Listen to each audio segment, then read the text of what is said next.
The invincible ones. The Varnok Empire believed they had perfected war. Their fleets were massive. Their soldiers were trained from birth. Their weapons could melt armor and tear through shields in seconds.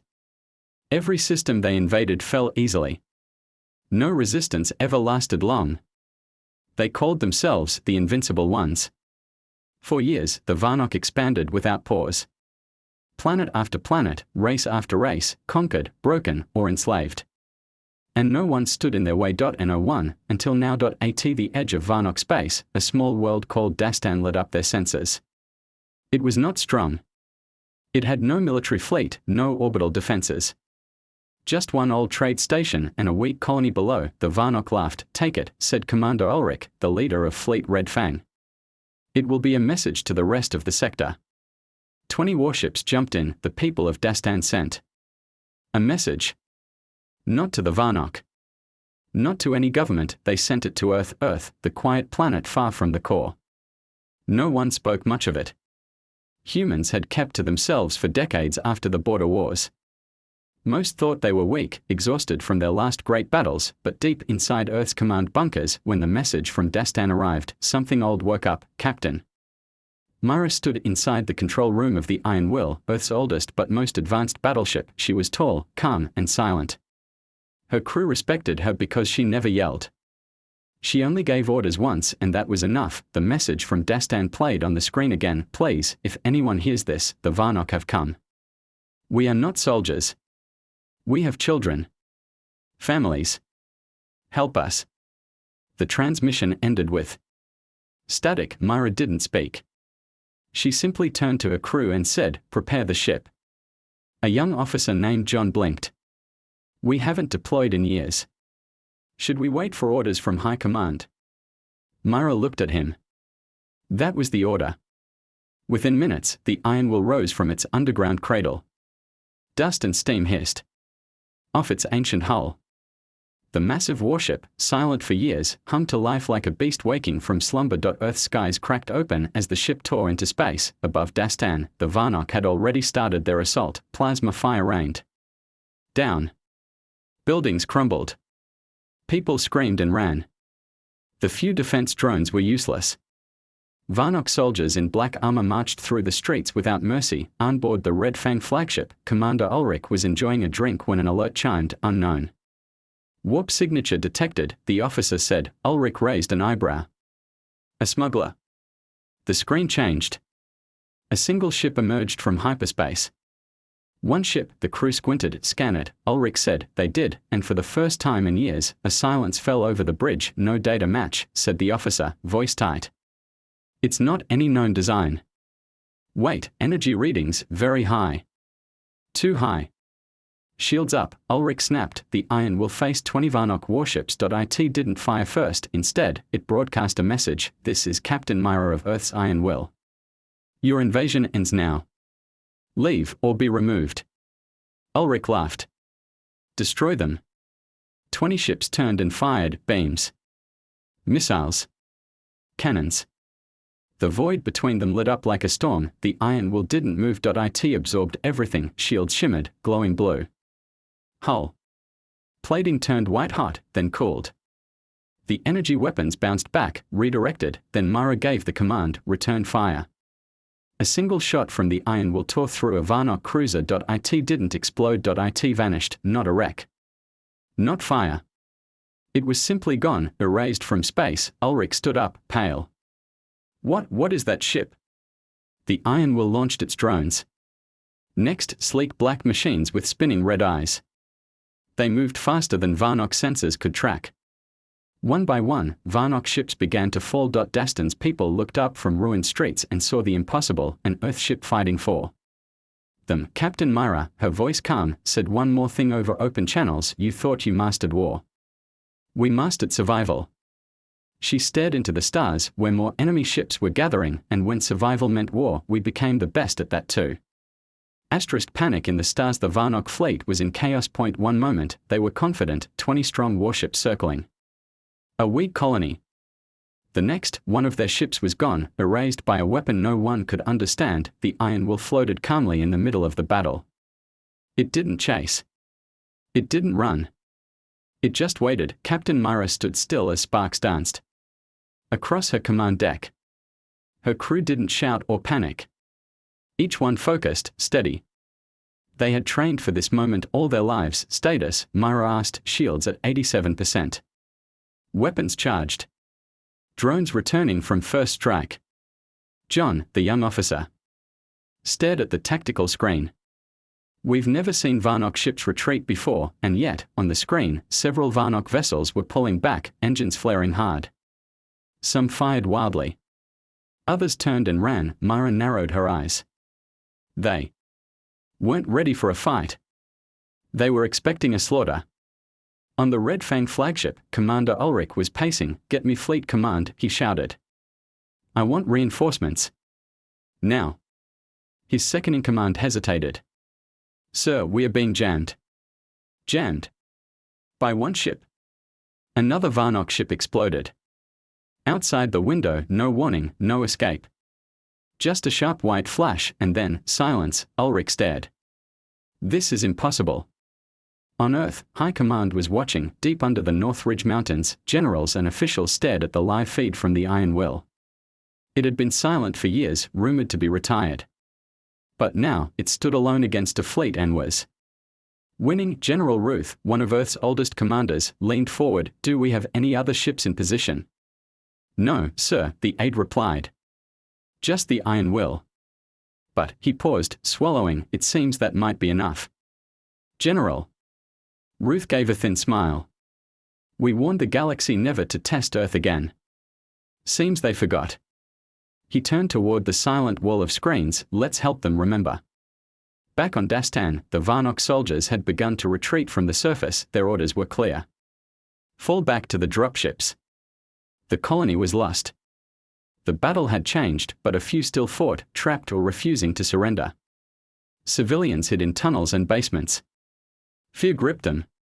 Until a sound cut through the air. A low rumble, the ground shook. Then, above them, dark shadows fell from the sky. The Iron Will had sent its ground units, not tanks. Not bots, humans, black armor. Red visors. Silent and fast. They dropped from orbit. Like fireballs, landing with bone-shaking force. They didn't speak. They didn't hesitate, they just moved. In minutes, the battle on the ground shifted. Varnock soldiers fired, only to see their shots absorbed or reflected. The humans didn't stop. They advanced, close, personal, brutal. One Varnock commander tried to surrender. The human didn't shoot him. He simply said, tell your people. Earth remembers. In orbit, the Red Fang flagship was the last to remain. Commander Ulrich had lost more than half his fleet. The rest had scattered. He stared at the Iron Will, still untouched, still waiting. His pride boiled over. Turn us toward them. All weapons. Prepare for suicide run. His crew hesitated. Do it. The engines roared. The ship lunged forward, straight at the human battleship. On board the Iron Will, Myra gave one small nod. Beam 1. Fire. A narrow, silent blue ray lanced out. It didn't explode. It didn't burn. The Red Fang simply froze. Then, the lights inside flickered. The ship stopped and drifted, empty, dead, every system offline. Every weapon cold. Ulrich's ship became a ghost. In space. Myra's voice came across the empty channels. Let this be your warning. Earth does not start wars. She paused, but we finish them. Across the galaxy, the message spread. Varnock communication relays were hacked by Earth's AIS. Footage of the Battle of the Iron Will was sent to every system, every station. Every military office. Some refused to believe it, others began erasing Earth from their invasion plans, and deep within the Varnock High Council, fear finally crept in. They had ruled for centuries. Their fleets had crushed dozens of species, but now they whispered to each other a name they hadn't spoken in a generation, Terrans. And for the first time in years, they truly felt afraid. Fear spreads like fire. The galaxy buzzed with fear. Every species, big or small, rich or poor, had seen the footage. The Iron Will had not just won a battle. It had destroyed the Varnock's illusion of power. A single human ship had taken on a fleet and walked through fire like a ghost. In hidden rooms, leaders whispered, are they back? Is Earth rising again? We must be careful. The Terrans don't bluff. For years, Earth had been silent. Watching. Healing now that silence was broken and every power in the galaxy was listening. Inside the Varnock Council chamber, the atmosphere was dark and heavy. Long shadows flickered from the glowing walls. The elders of the Empire sat in tall chairs, their faces twisted with disbelief. How? Asked one. How did a single ship do this? Another slammed the table. Our fleet was strong. Our tech is advanced. This shouldn't be possible. A third leaned forward, eyes narrowed. You forget what humans are. Explain, the others demanded. They don't fight like us. They don't conquer for fun or ego. They fight only when pushed. And when they do, he paused.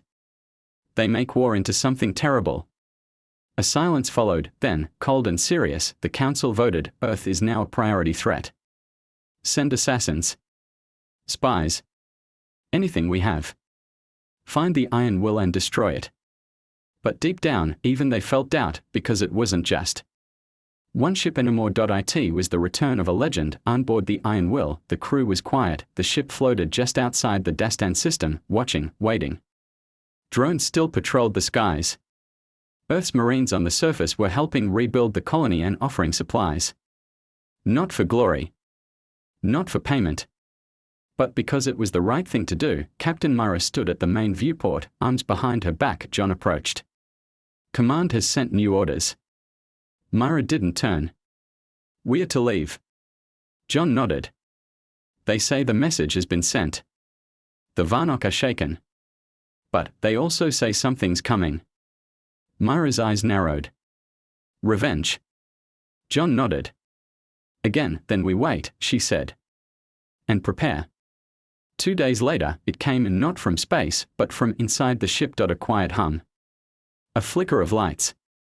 And then a sharp voice through the comms, warning, internal breach. Sector 5. Life signs detected. Myra turned instantly. Seal all hatches. Battle crew to positions. John froze. How did someone get on board?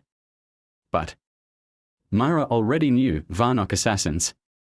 They had slipped in using cloaked pods, silent, small, made to hide from sensors. They bypassed outer defenses and waited in the dark. Now, they were moving. The ship's halls were tight and metal cold. Red lights blinked as motion sensors tracked movement. A team of 6 humans, dressed in armor, moved fast toward the breach. At the front was Dana, the ship's head of security. Calm, quiet, deadly. She raised a hand and stopped. There, she whispered. .3 Varnock assassins crouched in the dark, long blades, curved guns, and armor made to reflect light. They were fast. Silent. Deadly, but so were Earth soldiers. The fight was brutal. Sharp. In seconds, it was over. 2 assassins fell.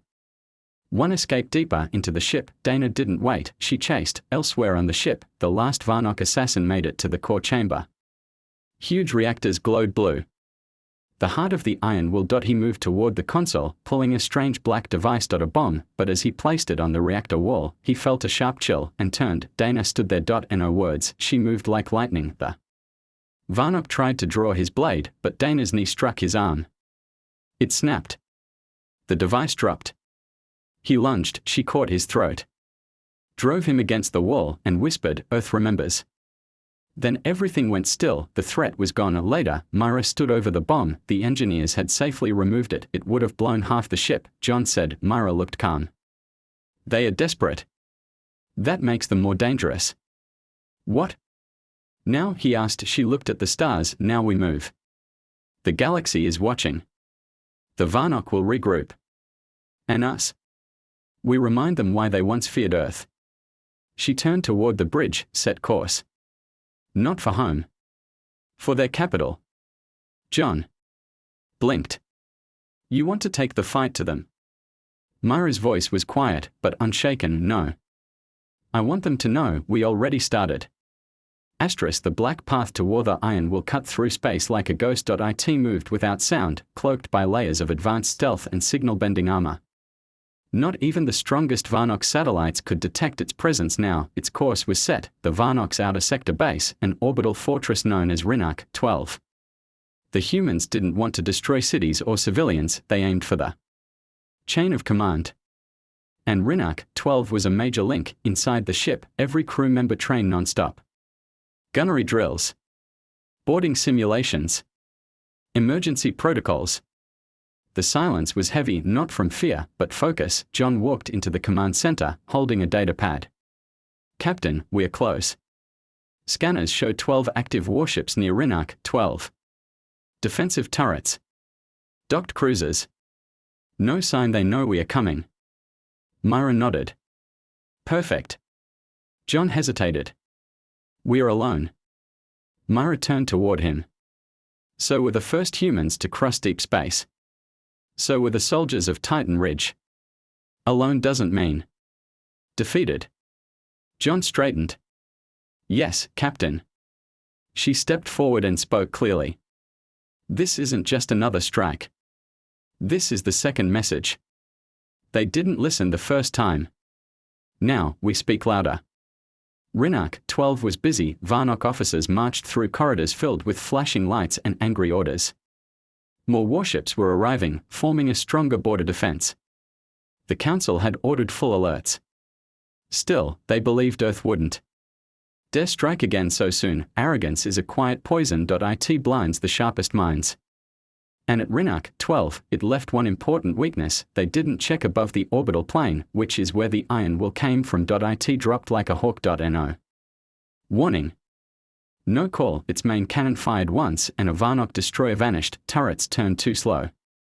Shields rose too late. The iron will danced between fire, sending precise shots that disabled engines, weapons, or communications. Not all were killed.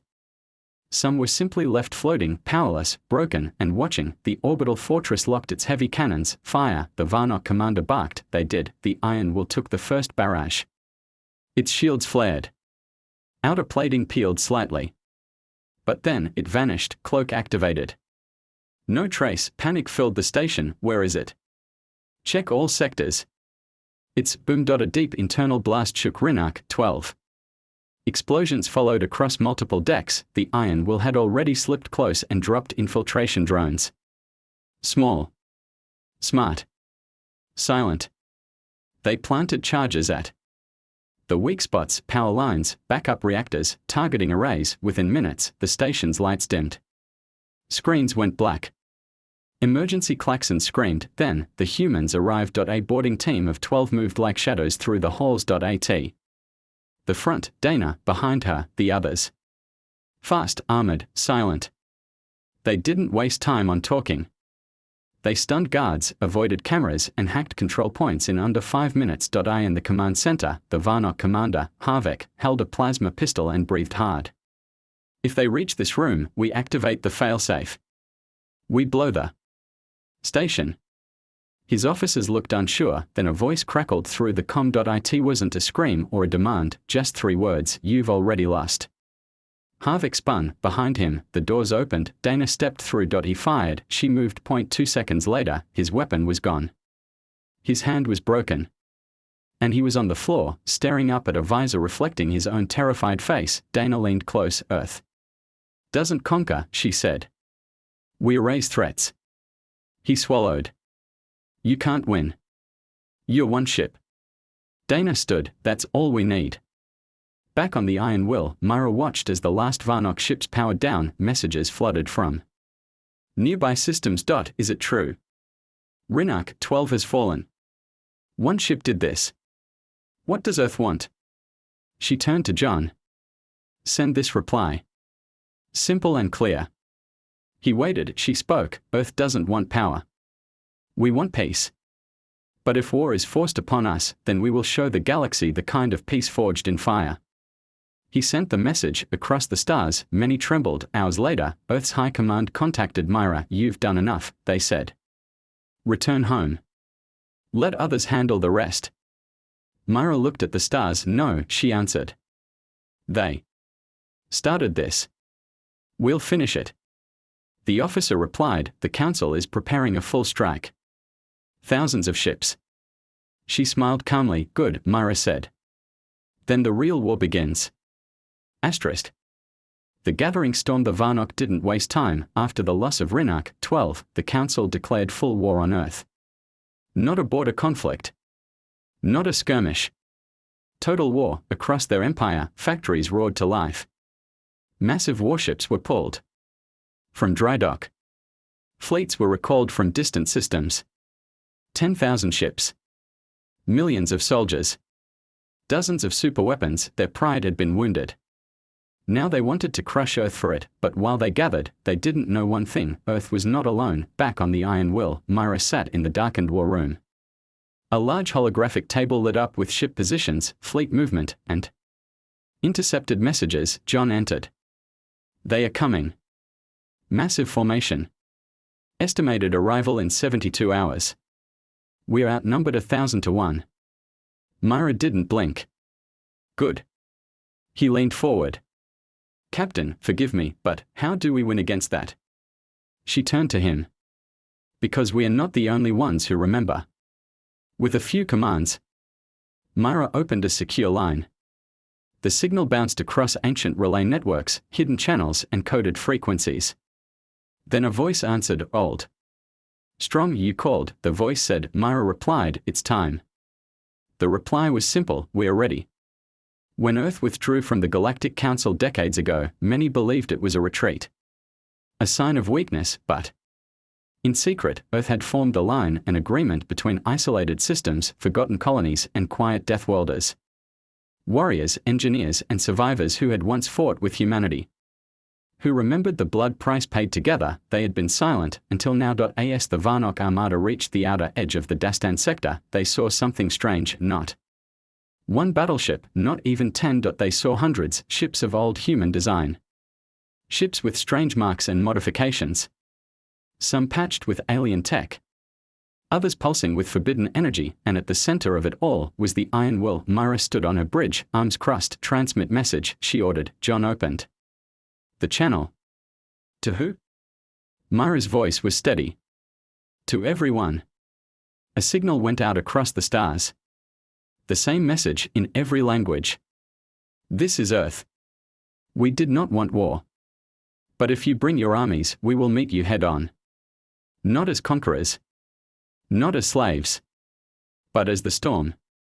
The fleets aligned, drones buzzed across space. Fighters launched. Energy fields glowed to life. Inside the Varnock command ship, High General Vax stared at the display. What is this madness? His second-in-command replied, this isn't Earth's navy. These are old allies. Mercenaries. Exiles. Even deathworlders we banned from the council. Vax slammed his fist. Then they will die with Earth. He turned to his communication. Officer. Start the assault. The Varnock fleet began to move, like a wave of fire across the void, but humanity had prepared for this. Their battle network lit up, Command AI Helios, activated from Earth's core, linking every human ship. Across the stars, the old protocols returned: no retreat. No surrender. Victory or nothing. The battle began. The first clash was like thunder. Massive warships collided in space. Cannons fired from all sides. Drones filled the black sky. Explosions bloomed like fireflowers. The Varnock used brute force, overwhelming. Waves of firepower. The humans used precision, surgical strikes, surprise maneuvers, and traps hidden in asteroid fields. The Iron Will moved like a predator. Its cannons focused fire, disabling Varnock shields before drones finished the job. John shouted, 4 enemy cruisers down. Myra didn't respond. She was already watching the next cluster. Target their command relays, she said. Cut the head off the beast. Meanwhile, other allies made their move. The Deathworlders, giants with thick armor and weapons fused to their arms, boarded enemy ships with rage and roars. The exiles used stealth fields and plasma knives, slipping through hulls and tearing ships apart from the inside. Old Earth colonies brought strange tech, shields that bent light, missiles that turned into clouds of magnetic razors. Every time a Varnock ship fell, a cheer echoed through human comms. Every time a human ship went dark, the fleet adjusted, shifted, adapted. They fought like they had something to protect, because they did. Hours passed, the battlefield burned. The Varnock, for the first time in centuries, found themselves on the losing side of a war, and still, the Iron Will stood, its armor blackened, its shields low, but its spirit unbroken. On the bridge, Myra gave the next order: prepare the jump drive. John frowned. Where are we going? She turned, eyes sharp, to the heart of the Empire. Asterisk into the lion's den. The Iron Will powered its jump drive. The rest of the Allied fleet held position, clearing out the last of the Varnock ships.